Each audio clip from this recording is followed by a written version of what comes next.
No, pero en castellano, pero en castellano. No, bueno, la fa en català. Vale, el primer és que és una xerrada de Splatter Western i us preguntareu què és l'Splatter Western i llavors hem de recopilar una mica abans i anar fins a lo del western. Llavors alguns potser sou de la generació Z i no els heu vist, però el Topo segur que sí que ho ha vist. Les novel·les de Bolsilibros de l'Oeste eren molt famoses abans, es compraven als quioscos, hi havia novel·les de bolsilibros de terror, de ciència-ficció, bueno, era un negoci molt important i ho portava una editorial que està al barri del Carmel, que es diu Bruguera, i hi havia una sèrie de senyors com el Ralph Barsby o el Curtis Garland o el Marcel Lafont Estefania, que eren molt famosos i tenien heterònims i publicaven, doncs tenen el rècord, potser tenen, jo què sé, 800 llibres, saps? Que els feien en una setmana molt ràpid i es llegeixen també molt ràpid. I una mica aquest és el primer record com que tinc d'insar-me en el western, les novel·les de Bolsilibros i després també a la tele, llavors, en lloc dels superherois, eren molt famoses les pel·lis de l'oeste. Llavors els avis de molts, bueno, una cosa, no hi ha avis, però una cosa molt masculina, la veritat. El western aquest, bueno, el que vull demostrar avui és que sí que sembla un gènere que està associat a la masculinitat clàssica, però que en realitat permet tot tipus de dissidències i permet tot tipus de literatura, el western. I volia començar això, amb els records dels avis d'alguns, de les pel·lis de l'oeste i els autors de Bolsilibros, i tota aquesta és la literatura que s'anomena pulp, pel paper, per la qualitat del paper, i bueno, els nord-americans a l'època de Lovecraft tenen la seva època dorada de pulp amb molts autors i l'època dorada aquí va ser el postfranquisme amb aquests autors que anomenaven com el Curtis Garland i companyia. I llavors, derivat d'això, però en aquesta mateixa època, neix el Weird Western, el western estrany, que neix per una col·lecció de còmics de DC, el nom, la nomenclatura, però s'aplica a un munt de pel·lis i westerns que barregen el western amb la ciència-ficció o amb la fantasia, o amb el terror, o amb altres gèneres, no? I un exemple és La Torre Oscura de Stephen King, que és una saga de llibres, però té una pel·lícula, la veritat, molt dolenta. O Robert Howard, el creador de Conan el Bàrbaro, i de Solomon Kane, que també hi ha pel·lícules de les dues coses, també té Wild Western, va fer un dels primers contes. I una mica perquè vegueu que com que no només era una hibridació de gèneres, sinó que era una hibridació de tota mena de literatures, vull contar l'exemple de Lafont Estefania, que és potser l'autor més famós de Bolsilibros de l'Oeste, que aquest senyor era un enginyer republicà i llavors a l'època del franquisme no podia trobar feina per la seva experiència republicana. Llavors es va ficar a escriure novel·les de l'oeste perquè li pagaven meridianament bé. Llavors, com era un enginyer, va crear un sistema al garatge de casa seva per a crear arguments de novel·les, no? Pues Cuatrero y Vaquero se encuentran en rancho i una com... Bueno, la inspiració o l'exemple clàssic és Ramon Llull, el llibre dels animals i les bèsties que s'exigien a l'escola, també tenia un sistema de variacions per crear literatura, poesia religiosa, algo similar però amb westerns, un sistema al garatge de casa seva. Llavors, conta la llegenda que quan Lafont Estefania va morir, els seus fills, per estirar, per seguir tirant del fil, van seguir utilitzant el sistema fins que una estanquera de València li va escriure a Bruguera dient s'estan repetint els arguments. Això per demostrar que cap de tot al western, no? I després un altre exemple una mica més rebuscat és que hi ha un senyor que es diu Robert Coover, que aquí vam tenir un cop l'Eloi Fernández Porta, que ha estat a casa del Robert Cooper, que és un autor super postmodern, que és molt influenciat per gent com el Quim Monzó i gent d'aquesta generació d'escriptors. Llavors té diverses novel·les que són com versions postmodernes d'altres gèneres, com de la novel·la negra i té Ciudad Fantasma, que també és una versió postmoderna del western. I bueno, tot això ho explico perquè després s'entenguin una mica els 4 llibres que porto aquí, no? Llavors el primer d'en Bays, que no és splatter western, però vull parlar d'en Bay, és aquell, La balada de la mano de oro, que l'hem escrit jo i el Weldon Penderton, que és un western gay de descobriment. El Weldon el compara amb la pel·lícula aquella que queden 2 germans en una illa sols. El Lago Azul. El Weldon el compara amb el Lago Azul i una mica no ho hem desubicat, perquè són dos nois mariques que la primera aproximació que tenen culturalment a la seva identitat és un càstig a un senyor per sodomia, que li peguen latigazos, i a partir d'aquí van descobrint la seva identitat com poden, amb tramperos de les muntanyes, amb índios, com una mica fent el seu llenguatge, no? Llavors,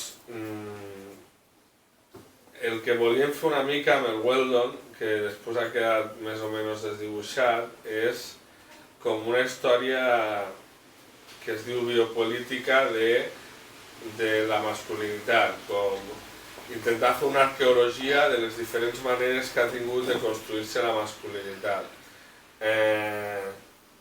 Llavors, hi ha molts llibres que estan de moda que són històries culturals, no? Hi ha un que es diu Rastros de Carmín, que és una història cultural del punk, i a partir del punk analitza tots els canvis del segle anterior. Hi ha història cultural del cult, del beso, jo per a la revista Kanye vaig fer una història cultural de les setes. Hi ha molts llibres amb històries culturals que són llibres d'arqueologies de com es construeixen, com es veu el del cul, com s'ha tractat el cul a diferents èpoques. Llavors, el Weldon sí que té més calle que jo, però jo no tinc calle suficient per fer una història cultural de res. Llavors, els conceptes que teníem al cap una mica els vam expressar en forma de novel·la. I volíem presentar també una ombria com crepuscular, com diferent, dissident en el paisatge de l'oeste, no? Llavors, tampoc és una cosa nova, hi ha molts autors que ho han fet abans. Hi ha una senyora que es diu Dorothy Johnson, que és molt famosa, que té molts llibres sobre dissidències en l'oeste, el que passa que jo no l'he llegit, ho dic. El que sí que he llegit és el Cormac McCarthy, el de La carretera, que també té una pel·lícula, que té una trilogia de novel·les en l'oeste just quan comencen a aparèixer els cotxes, molt interessant, i després té un llibre que és una obra de culte que es diu Meridiano de Sangre, que també va sobre un caza índios molt boig, que es junta amb un jutge també molt boig i comencen a fer matances per l'oeste i tal, i Meridiano de Sangre es considera una obra de culte. I tot això són influències per a aquest llibre, que ja dic que és una novel·la més aviat romàntica i de descobriment. I després de l'Splatter Western, pròpiament, són aquestes 3 novel·les que ara parlaré. Primer de l'Splatter Western, que també és un gènere, no és res nou, no inventem res nou, ja hi ha diversos autors que l'han treballat abans, que és la barreja Splatter Punk i Splatter Western. Llavors, el primer és el Jack Ketchum, que és el més famós, que és el que publica la Biblioteca de Carfax, que ens els trobem a les fèries. El Jack Ketchum té una novel·la que es diu The Crossings, que és una barreja de Splatter Punk i Splatter Western, i com el Jack Ketchum és influència per un munt de Splatter Punks, la novel·la aquesta ha tingut molta influència. I el més similar a l'Splatter Western en plan pel·lícula és Bone Tomahawk, que si algú l'ha vist marca una mica el to de que és un western amb molta violència, no? Llavors, el primer splatter western que van publicar va ser aquest, el Sheriff Boomer contra Pinhead, que el protagonista és un sheriff trans a l'oeste i llavors s'enfrenta a diversos enemics. S'enfrenta al Hulk, ell i la seva companya, s'enfrenta al Hulk, s'enfrenta al Hellraiser, a los Cenobitas, que per això lo de Pinhead, que los Cenobitas és de Clive Barker, que és també un dels pares de l'Splatterpunk. Hi ha Dino Porno, perquè hi ha una pel·li de l'oeste que es diu El Valle de Wangui, que hi ha dinosaures a l'oeste, llavors també s'enfrenta als dinosaures aquest, s'enfrenta a la Death Note, o sigui, és una barreja en què tot cap a l'oeste s'enfrenta a Karl Marx i Friedrich Nietzsche. Pues és una barreja pur del xèrif aquest contra tothom i jo crec que funciona molt bé i a la gent li ha agradat molt i no hi ha cap problema en posar un xèrif trans i ningú ha dit res i jo crec que funciona narrativament igual de bé. Després el segon western que van treure és aquest Barazo Fecundante, que és del Hank T. Cohen i la Stephanie Mendes. Llavors, els dos són autors d'una editorial colombiana que es diu Vestigio, que és de Bizarro i New Whale. El Bizarro em parla d'alguns cops, que és molt influència del Hank, és com un what the fuck constant, i el relat del Hank és una heladera que s'encarna en una persona que està en l'oeste i tota l'estona passant calor, ja a partir de la premissa de la heladera és super bizarro. I el relat de Stephanie és més New Whale, perquè és més una poètica d'una barreja de fantasia i ciència-ficció i s'assembla molt, perquè parla molt dels animals, als contes de Donna Haraway, que Donna Haraway és una filòsofa de primera línia feminista, ara no sé com es diu de les espècies, es diu interespecista? Bueno, interespecista, no va dir així. Que té relats sobre les connexions animals i la manera en què estem totes les races connectades. Llavors el de la Stephanie funciona molt en aquesta línia. I després he de veure un moment perquè m'estic quedant.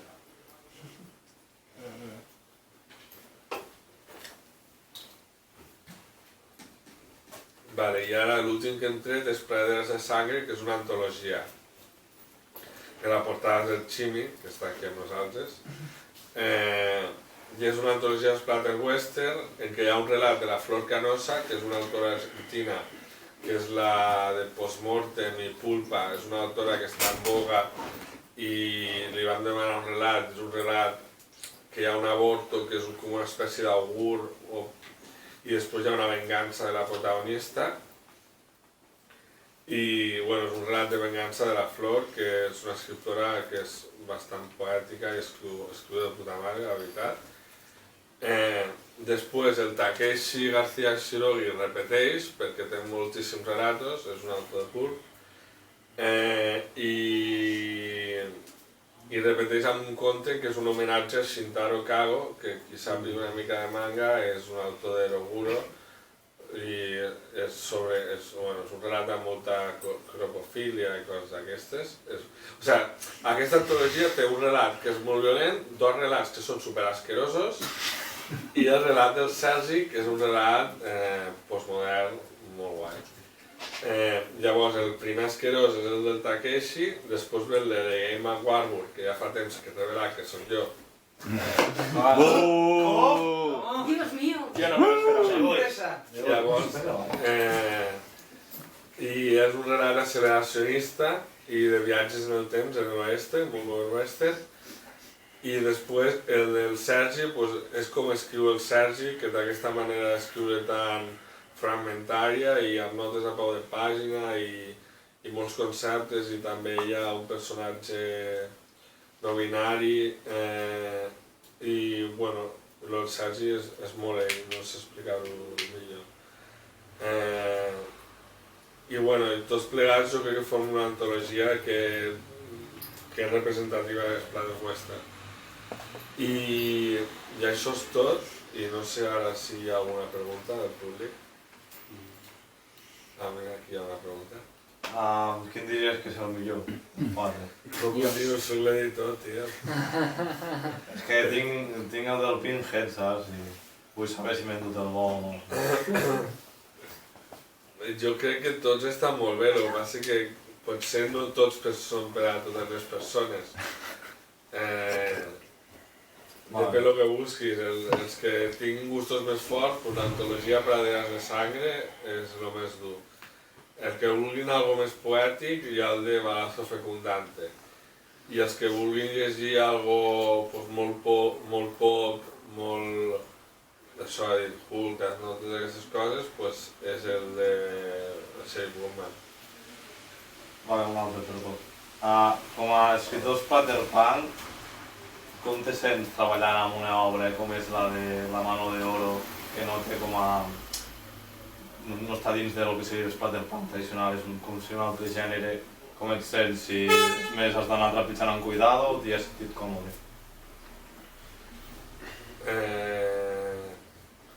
Pues no, la veritat, com que no tot el que escric és Splatterpunk i he tocat molts gèneres, el primer que vaig fer, que el que a Goodreads té més valoracions és Ciudad Tuba, que és una novel·la Lovecraftiana que vaig fer fa la vida, farà ja quasi 10 anys, o 8 anys, o no sé, jo què sé, entre 8 i 10 jo crec que fa. I des de llavors també he escrit Eroguro, que és molt similar a Splatterpunk, a Samskara, o sigui que sí que escric moltes coses que són splatter, però com que no tot el que faig és splatter, pues, no sé, em va bé alternar una mica i ho trobo bé. No crec que em sortís... No sabria fer, inclús els autors com Edward Lee, que fa Splatterpunk com un dios, té llibres que no són tant de Splatterpunk i són més novel·la negra. O sigui, jo crec que tothom es pren unes pauses. A què se deu que hagin sortit en tan poc temps 3 llibres sobre l'oest? Era algo que estava preconcedit, que faríeu una època sobre aquest tema, o ha sorgit així aleatòriament? Bueno, amb el Sergi, que és l'altre editor de Patos Formel, vam parlar que, bueno, primer, el que sol passar és que jo llegeixo llibres en anglès i a la correspondència que mantenim el Sergi i jo li comento. En plan, he llegit del Christopher Trian aquest, m'ha agradat o no m'ha agradat i ell me comenta les seves lectures. Llavors va haver durant una època que jo llegia molt Splatter Western de l'editorial Deathhead Press, que es pot aconseguir per Amazon, i li comentava. Llavors vam dir, ostres, i si nosaltres també fem Splatter Western durant un any, una cosa així. I res, hem estat un any, ara no en tenim més de... Tenim programat fins a inici de 2026 i no tenim més westerns programats. A veure com funcionen els 3 llibres quan passi una mica de temps i no dic en el futur de no tornar, o sigui, potser tornem, però ara no hi ha més coses programades. A veure... Què opina Ramona de la teva obra? Pues... Està orgullosa com a avi? Sí, té estómac per a tot, la veritat. Interessant.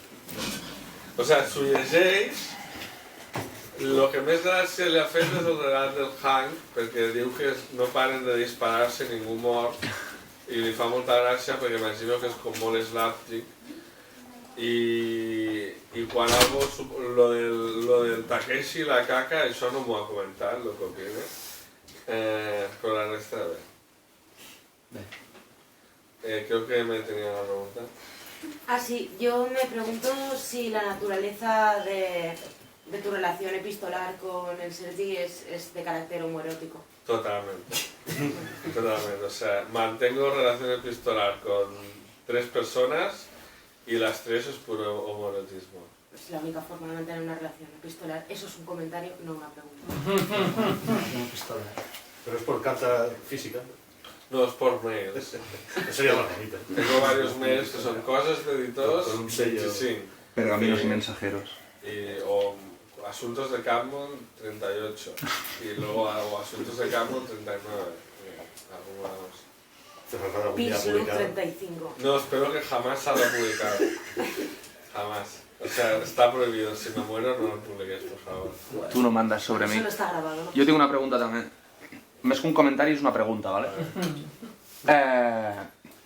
Ens parles del western i totes sabem el que és el western, però jo em pregunto, què és el western? Perquè si el western pot estar ambientat al passat, pot estar ambientat al futur, pot estar ambientat al present, que són els tres temps que coneixem, pot ser protagonitzat per masculinitats supertòxiques, però pot ser deconstruït, no? I explicat d'altres formes, pot ser influenciat per altres gèneres amb les formes de narrar. És el western només una estructura?